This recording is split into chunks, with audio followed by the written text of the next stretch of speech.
बच्चे को जहर देकर मार डाला। नन्हा सा बालक जहर खाया, मर गया। ऐसी नींद सोया जागा नहीं। तब नारद जी आए, समझाया क्यों रो रहे हैं महाराज, बेटा चला गया। नारद जी ने कहा जो जाना था सो चला गया, आप मत रोइए। जिद की तो नारद जी ने मरे हुए पुत्र को जीवित कर दिया। और जब जीवित हुआ, पिता ने कहा आ तुझे गले लगाऊं। उस बेटे ने कहा खबरदार, ये बताइए आप हमें क्या मानते हैं? अरे तुम हमारे बेटे हो। उस बच्चे ने कहा मैं किसी का बेटा नहीं हूं, मैं कुछ अपना हिसाब किताब बाकी था सो चुकाने के लिए आया था, चुक गया, अब जा रहा हूं।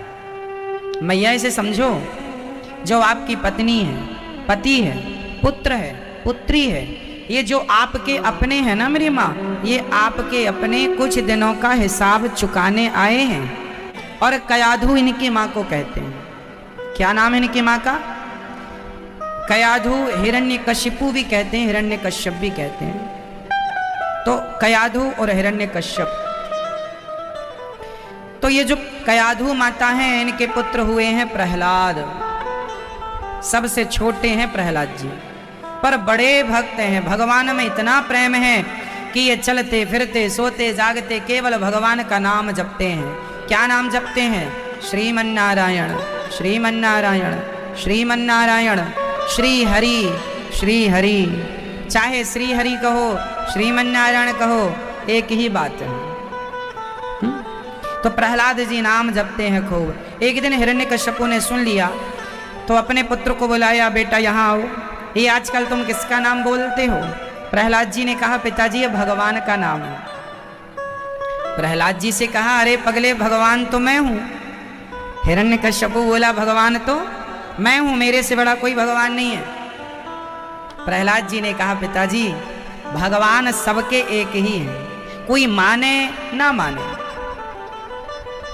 प्रहलाद जी ने कहा पिताजी आप भी उनकी शरण में चलो। हिरण्यकश्यपु को बड़ा गुस्सा आया और प्रहलाद को मारना शुरू कर दिया। प्रहलाद जी ने कोई उत्तर ना दिया, चुपचाप खड़े होकर पिता के अत्याचार को सहन करने लगे। एक बात बताएं भक्तों, भक्ति के रास्ते पर यदि आप चल पड़े हैं तो शर्त यह है कि सहना पड़ेगा। क्या करना पड़ता है? सहन करना पड़ेगा। प्रहलाद को भी सहन करना पड़ा। जहर दिया हिरण्यकश्यपु की पत्नी कयाधु ने प्रहलाद को, हिरण्यकश्यपु के कहने पर। तो प्रहलाद जी ने जहर पिया, पर बाल भी बांका ना हुआ। प्रहलाद की बुआ होलिका आग में लेकर बैठ गई जलाने, पर प्रहलाद का बाल भी बांका ना कर पाई। तो भगवान के भक्तों को जहर से, आग से गुजरना तो पड़ेगा। मीराबाई को भी गुजरना पड़ा जहर से। राणा ने विष दिया, मानो अमृत पिया। मीरा रानी दीवानी कहाने लगी, वो तो गली गली हरि गुण गाने लगी। इसलिए मेरी माँ आप ये समझो कि भक्तों को सहन करना। आप लोग कहते हैं महाराज जी हम इतनी भक्ति करते हैं फिर भी हम ही परेशान होते हैं। क्या बताएं, जो एग्जाम देने जाएगा उसी के सामने तो कठिन सवाल होंगे, जो एग्जाम ही नहीं देगा उसके सामने सवालों का क्या है। जो भगवान के रास्ते पर चल पड़ा है परीक्षाएं भी उसी की होंगी, जो चला ही नहीं उसकी परीक्षा क्यों होगी? जो आगे की क्लास में जाना चाहता है उसी का तो एग्जाम होगा, जैसे जाना ही नहीं उसका एग्जाम क्यों होगा? जैसे 11वीं कक्षा में जाना है उसका 10वीं का एग्जाम होगा, और जैसे जाना ही नहीं है तो होगा। तो जिसे भक्ति के पथ पर आगे बढ़ना है उसी के जीवन में चुनौतियां आएंगी, संकट आएंगे, लेकिन आएंगे तो आप घबराइए मत। सुदामा के जीवन में संकट आया, वो चलते चले गए और सुदामा जी, अब प्रहलाद जी को होलिका ने जलाकर मारना चाहा। होलिका जलकर राख हो गई, प्रहलाद जी का बाल भी बांका ना हो सका, क्योंकि क्योंकि मारने वाला है भगवान, बचाने वाला है भगवान। तो भगवान ही मारते हैं, मारने वाला है भगवान, बचाने वाला है भगवान।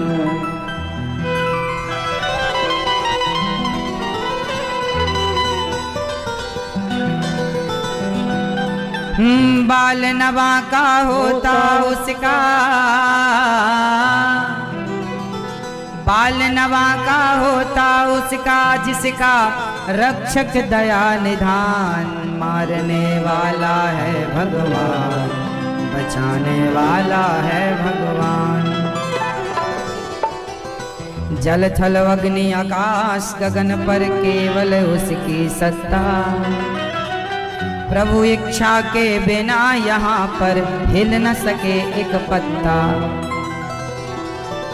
उसी का सोचा यहाँ पे होता, उसी का सोचा यहाँ पे होता, उसी की शक्ति महान। मारने वाला है भगवान, बचाने वाला है भगवान। तो मारने वाले कौन है मैया? बोलो, मारने वाला कौन? भगवान। और बचाने वाले? इसलिए मर जाओ तो भी खुश रहो और बच जाओ तो भी खुश रहो। मर जाओ तो भी भगवान की इच्छा है, बच गए तो भी भगवान की इच्छा है। जैसे रखे राम जी रहना चाहिए और सीताराम सीताराम कहना चाहिए। तो भगवान की मर्जी से सब हो रहा। अब आप कहेंगे महाराज जी फिर चोर चोरी करता है वो भी भगवान की मर्जी से ना। उसके लिए तो आपको भगवान ने बुद्धि दे रखी है, क्या सही है क्या गलत। केवल 6 काम भगवान करते हैं, बाकी आपको बुद्धि दे के भगवान ने स्वतंत्र कर दिया। 6 काम भगवान करते हैं, नोट कर लो। आपको याद हो तो मुझे एक बार रिवीजन कराओ। 6 काम भगवान करते हैं, 6 काम भगवान के हाथ में है। कौन कौन से?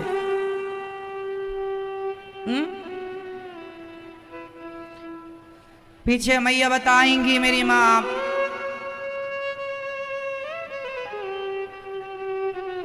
छह काम भगवान करते हैं, वो 6 काम कौन कौन से हैं जल्दी बताओ। कौन कौन से काम भगवान के हाथ में? बोलो, आप बोलो। क्या काम भगवान करते हैं? 6 काम। 6 चीजें भगवान के हाथ में है, इंसान के हाथ में नहीं है।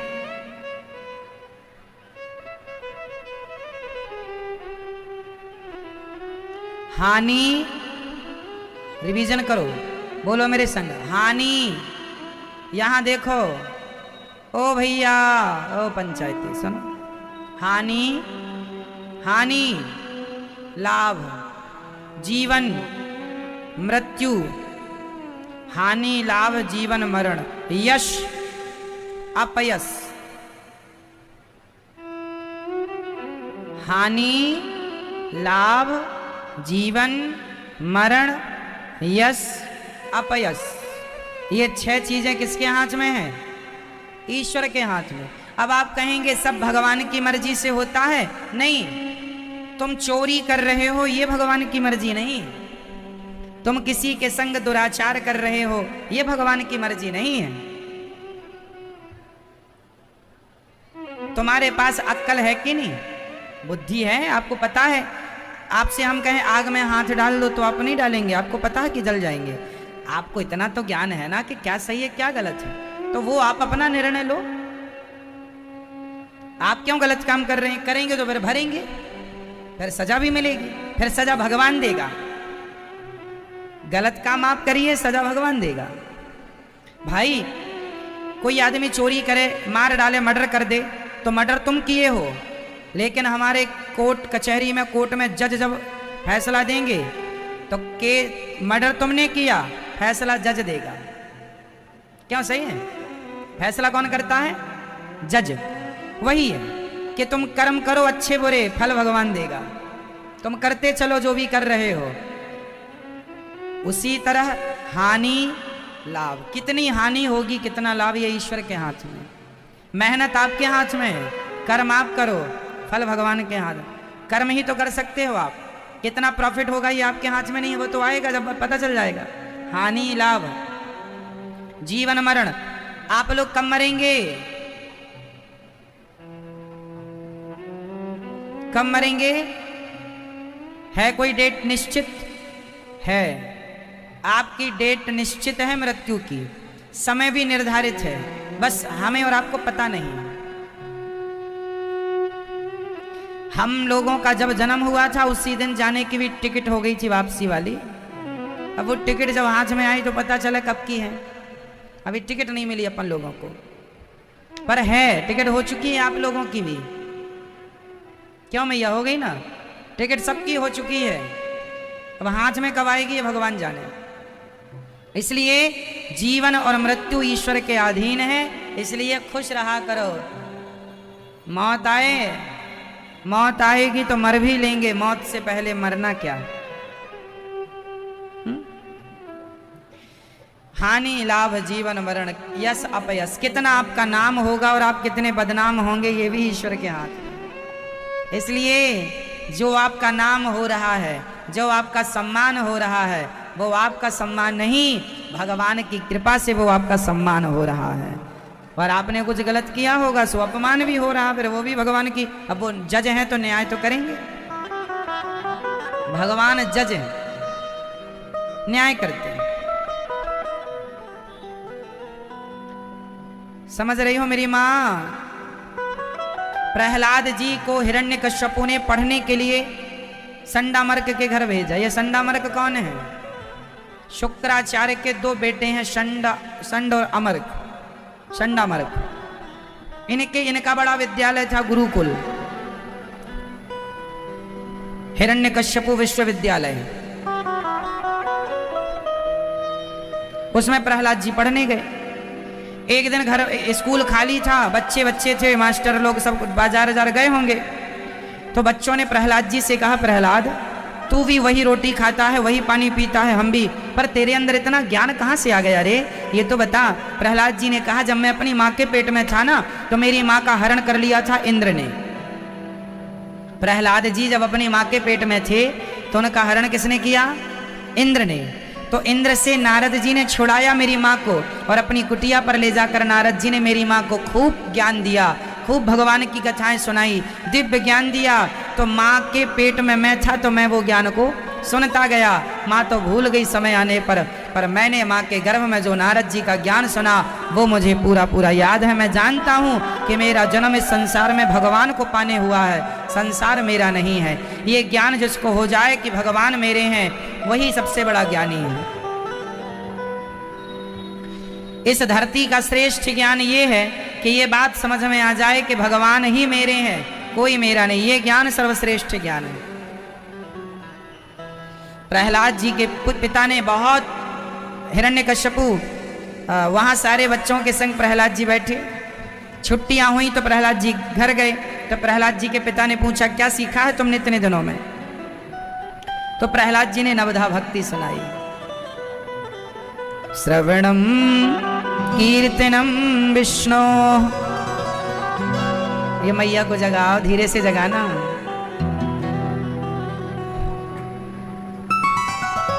मैया सो जाओ मेरी माँ। श्रवणम कीर्तनम विष्णु, स्मरणम पाद सेवनम, अर्चनम वंदनम दास्यम, सख्यमात्मनिवेदनम। भक्ति कितने प्रकार की होती है कौन बताएगा? मैया, ओ मेरी माँ, ओ मैया, जाती हुई मैया, यहाँ तो देखो मेरी माँ, कहाँ जा रही हो? हाँ, बैठ जाओ यहीं। अच्छा, वहां पड़ोसन बैठी होगी, पंचायत चलेगी दोनों की। सुनो ध्यान से, भक्ति कितने प्रकार की होती है? कितने प्रकार की? 9। नवधा भक्ति 9 प्रकार की। कौन कौन सी भक्ति है? श्रवणम, कीर्तनम, स्मरणम पाद सेवनम, अर्चनम, वंदनम, दास्यम, आत्मनिवेदनम, समर्पण। हिंदी में समझाऊं? श्रवणम, कथा सुनना पहली भक्ति। कीर्तन करना, कीर्तनम दूसरी भक्ति। पहली श्रवणम, अभी बोलूं पूछूंगा मैं, आप सुनते चलना। कथा सुनना कौन सी भक्ति है? पहली। कीर्तन करना, कीर्तन किया करो, श्री राम जय राम जय जय राम, श्रीमन्नारायण श्रीमन्नारायण, काम करते रहो, नाम नाम जपते रहो। कथा सुनना पहली भक्ति, कीर्तन करना, श्रवणम कीर्तनम, स्मरणम, भगवान का स्मरण करते रहो, काम करते रहो और भगवान के ख्यालों में खोए रहो। हो मैं तो खोई खोई, सदा खोई खोई ठाकुर जी के ख्यालों में। रोटी बनाओ पर भगवान के ख्यालों में डूब करके। श्रवणम कीर्तनम स्मरणम पाद सेवनम, भगवान का स्मरण करना तीसरी भक्ति है। पाद सेवनम मतलब चरण दबाना चौथी भक्ति है। आप में से कितनी माताएं अपने पतियों के, अपनी पत्नियां, कौन कौन पत्नी अपने अपने पतियों के पांव दबाती हैं? हाथ उठा लो जो दबाती हैं। 5-6 ही दिख रही हैं पूरे पांडाल में। आप दबाती हैं? दबाती हैं मैया रोज? कभी गई मैया आप नहीं दबाती हो पाँव? दबाती हैं मैया? आप दबाती हैं? कहाँ आपके परमेश्वर? पति पाँव नहीं दबाती हो आप? क्यों? थोड़ा दबाया करिए। चरण सेवा, लक्ष्मी जी सदा भगवान के चरण दबाती हैं। जो नारी अपने पति की सेवा करती है, चरण दबाकर उस घर में कभी जीवन में धन धान्य की कमी नहीं होती। तो बताओ आज से कौन कौन पत्नी अपने अपने पति के पांव दबाएंगी? हाथ उठा के बताओ हमें। मैया आप नहीं दबाओगी? चरण ही दबाना, गला ना दबा देना। जो नहीं उठा रही हैं हाथ, उनका यही विचार है कि बहुत पांव दब गए।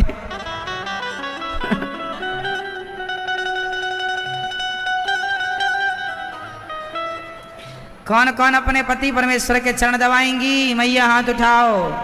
सबरी मैया हाथ उठाएंगी। जिनके पति हैं हाथ उठा लो। मैया आप नहीं उठा रही हो हाथ? उठाओ। पति के पांव दबाओगी रोज? रोज चरण सेवा, जैसे लक्ष्मी जी भगवान नारायण के पांव नित्य दबाती हैं, सदा दबाती हैं। नहीं अब दबाएंगे मैया? आज से, बिल्कुल आज से शुरू करना है। चरण सेवा सबसे बड़ी सेवा है। हम अपनी माँ के पांव दबाते हैं कि नहीं? फिर बेटे को अपनी माँ के पांव दबाए, पत्नी पति के पांव दबाए, बेटा माँ बाप के पांव दबाए।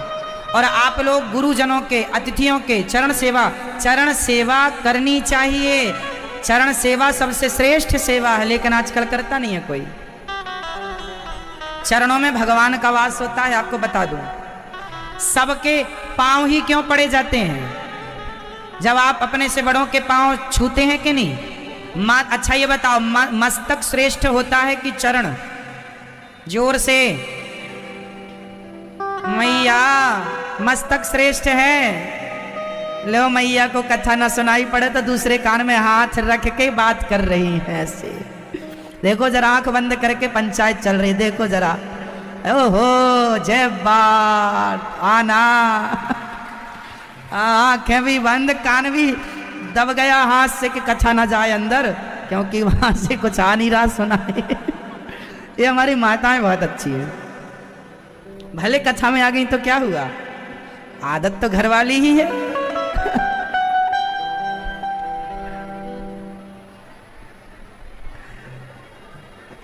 अच्छा सुनो, तो भगवान का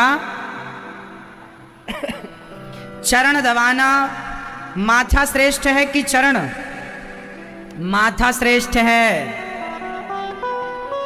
श्रेष्ठ होता है मस्तक, लेकिन मस्तक भी जाकर चरणों में गिरता है। क्यों गिरता है? क्योंकि चरणों में चाहे माँ के चरण हो, पिता के चरण हो, पति के चरण हो, गुरु के चरण हो, अतिथि के चरण हो, सबके चरणों में, आपके चरणों में, सबके चरणों में भगवान श्रीमन नारायण का वास होता है। भगवान कहाँ विराजते हैं? चरणों में।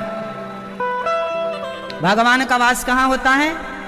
सबके चरणों में भगवान का वास है। भगवान इतने बड़े होके वो सबके चरणों में रहते हैं।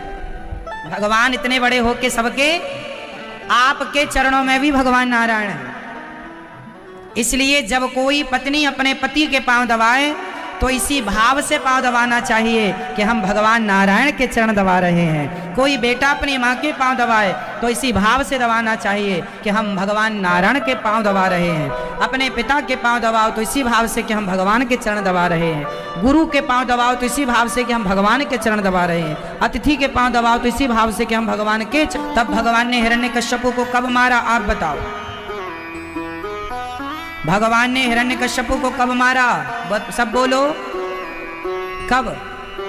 भगवान ने हिरण्यकश्यप ने वरदान मांगा था, ना दिन के मरूं ना रात के मरूं, तो कब मारा हिरण्यकश्यप? शाम को, संध्या के समय, ना दिन के मरे ना रात को। शाम जब सूर्य अस्त होने वाले होते हैं उस समय वह अस्ताचल की ओर, वो ना सवेरा होता है ना शाम, ना दिन है ना रात है, ना दिन है, उस समय मारा। हिरण्यकश्यप ने वरदान मांगा था ब्रह्मा जी से, मैं 12 महीने में किसी महीने नहीं मरूं, न चैत मरूं, न वैशाख मरूं, न जेठ मरूं, न आषाढ़ मरूं, न सावन, न भादव, न कुआर, न कार्तिक, न अघन, न पूस, मैं किसी महीने नहीं मरूं। अब बताओ किस महीने मारा भगवान ने? आप बताएंगे कौन महीने? चैत्र में। पीछे वाली मैया बताएंगे हिरण्यकश्यप को भगवान ने किस महीने में मारा? हाँ, पुरुषोत्तम महीना, अधिक मास। भगवान ने कहा तेरे लिए अधिक मास बनाया है हमने। हर 3 साल में एक बार आता है अधिक मास, हर साल नहीं आता, हर 3 साल में अधिक मास आता है। हम हिंदुओं की गणित कितनी स्ट्रांग है। इंग्लिश में 12 महीने होते हैं पर हिंदुओं में 3 साल में 13 महीने होते हैं। लेकिन हमारे यहाँ एक बात अच्छी है, इंग्लिश में जो फरवरी होता है वो 28 दिन का होता है। क्या सही बोल रहा हूं मैं? कभी कभी 29 का भी हो जाता है। फरवरी हमेशा 28 दिन का होता है, कभी कभी 29 दिन का होता है। कोई महीना जनवरी, जैसे कुछ महीने 31 दिन के होते हैं, है ना, कुछ महीने 30 दिन के होते हैं और कुछ महीने 28 दिन के। इंग्लिश में ना हर महीना अलग अलग दिन का होता है, लेकिन हिंदुओं में हमारे यहाँ 30 दिन का ही हर महीना होता है। हमारे यहाँ प्रतिपदा से लेकर के आप जाकर के गिनिए, अमावस्या को 30 दिन होते हैं, या पूर्णिमा को मान लीजिए। प्रतिपदा से लेकर प्रतिपदा, द्वितीय, तृतीय, चतुर्थी, पंचमी, षष्ठी, सप्तमी, अष्टमी, नवमी, दसवीं, एकादशी, द्वादशी, त्रयोदशी, चतुर्दशी और अमावस्या, फिर प्रतिपदा से पूर्णिमा, टोटल 15, 15 दूनी 30 दिन का एक महीना होता है। हमारे यहाँ जब पूर्णिमा होती है तो पूर्णिमा के बाद दूसरा महीना चालू हो जाता है। पूर्णिमा में ही महीने को पूरा माना जाता है, पर ज्योतिष में अमावस्या को ही मान लेते हैं। अमावस्या को 30 गिना जाता है, ठीक है। तो हमारे यहाँ 12 महीने 30 दिन के होते हैं, इसलिए 3 साल में जो महीना कट कट के बढ़ता है वो 3 साल में एक बार बढ़ के पुरुषोत्तम महीना हो जाता है। हमारे यहाँ 28 का कोई झंझट नहीं, 29 का कोई, हमारे यहाँ 30। इसलिए सुनो, जब आपके ससुर मरे, सास मरे, कोई भी मरे, तो उनकी तिथि तारीख के हिसाब से नहीं होती, तारीख के हिसाब से नहीं होती, तिथि के हिसाब से तारीख बदल जाती है। यदि आपका आदमी मतलब कोई भी आपके घर का कोई सदस्य, माना कि सावन मास के कृष्ण पक्ष की आज की तारीख में कोई गया, तो आज की तारीख में आज की तिथि अगले साल आएगी, इसकी गारंटी नहीं है। रक्षाबंधन की तारीख हर साल बदलती है पर तिथि कभी नहीं बदलती। रक्षाबंधन की तारीख हर साल बदलती है पर तिथि, बोलो हाँ या ना? रक्षाबंधन किस तिथि को मनाई जाती है बताओ? श्रावण की श्रावण की पूर्णिमा को ही रक्षाबंधन आएगी। आज के 100 साल पहले भी इसी तिथि को थी, लाख साल पहले भी इसी तिथि को थी और लाख साल बाद भी इसी तिथि को रहेगी। हमारी तिथियां जस की तस चलती हैं, कोई बदलाव नहीं, वही मौसम वही सीजन, लेकिन तारीखें बदलती हैं। इसलिए हम तारीख वाले नहीं, जो बदलता हो वो झूठा है, जो नहीं बदलती वही सच्ची है। इसलिए हम सनातनी हैं, इसलिए सत्य सनातन धर्म, हमारा ज्ञान ही सच्चा है, बाकी सबका ज्ञान झूठा है। सबका मतलब वो लोग जो अपना दाव पैंच मारते रहते हैं कि हम ही सही हैं। आपको हम हर प्रकार से ये बता के संतुष्ट कर सकते हैं कि हमारी तिथियां पृथ्वी से लेके चांद तक की, सूर्य तक की गणना निकालने में हमारी गणित काम करती है, उन लोगों की गणित काम नहीं करती। पृथ्वी से सूर्य की दूरी हमारी, इसलिए हमारे यहाँ एक वैदिक गणित होती है। कितना साइंटिफिक है सब ज्ञान। अभी सुपर कंप्यूटर आने वाला है, वो कंप्यूटर इंग्लिश में नहीं होगा, संस्कृत में होगा, क्योंकि इंग्लिश में इतने शब्द ही नहीं, इतना शब्दकोश ही नहीं है, जबकि हमारे संस्कृत में हर चीज के लिए अलग अलग नाम है। इंग्लिश तो ऐसी है कि आप बताओ इंग्लिश में बुआ को क्या बोलते हैं, और मौसी को? मौसी भी आंटी है, बुआ भी आंटी। अब हमारे यहाँ ये बात गले में नहीं उतरती नीचे, बुआ बुआ होती है, मौसी मौसी होती है, दोनों के लिए एक शब्द नहीं हो सकता, आंटी। तो इंग्लिश के पास तो रिश्तों को बयां करने के लिए भी सेंटेंस नहीं है, वाक्य नहीं है, वहां तो रिश्तों के लिए भी कुछ स्थान नहीं है, हाँ या ना? लेकिन हमारे यहाँ है, बुआ अलग है, हमारे यहाँ नानी है, दादी है, नाना है, वहां तो ले दे के थोड़े से छोड़ के बाकी सब आंटी है, पड़ोसन भी आंटी, बुआ भी आंटी, मौसी भी आंटी। नहीं, हमारे यहाँ बुआ को बुआ, मौसी को मौसी, है ना, पड़ोसन को चाची, या जो भी रिश्ते में लगती होगी वो। तो हमारे इसलिए सुपर कंप्यूटर संस्कृत में होगा, क्योंकि हमारे यहाँ शब्दकोश बहुत सारा है ज्ञान, तो हमारा ज्ञान श्रेष्ठ है। इसलिए इस धरती की सर्वश्रेष्ठ भाषा और प्रथम भाषा यदि कोई है तो संस्कृत सबसे श्रेष्ठ है। इसलिए मैं कहता हूं हमारा ज्ञान सबसे श्रेष्ठ है। इस आधार पर मैं कह रहा हूं, मेरा ज्ञान मतलब हमारे वेदों का, पुराणों का, ऋषियों का, मुनियों का, हमारे सनातनियों का ज्ञान सर्वश्रेष्ठ ज्ञान है। इस ज्ञान को दुनिया का कोई ज्ञान काट नहीं सकता। साइंटिफिक ज्ञान है, और ऐसा नहीं कि मनमुखी ज्ञान बोल दें हम, ना जी, बिल्कुल साइंस, साइंटिफिक। मैं गणना बताऊंगा आपको, गणना बता सकता हूं, आप जो बोलेंगे। हमारे तुलसीदास जी ने पृथ्वी से सूर्य की दूरी सैकड़ों साल पहले बता के रख दी। जुग सहस्त्र योजन पर भानु लील्योता ही मधुर फल जानू।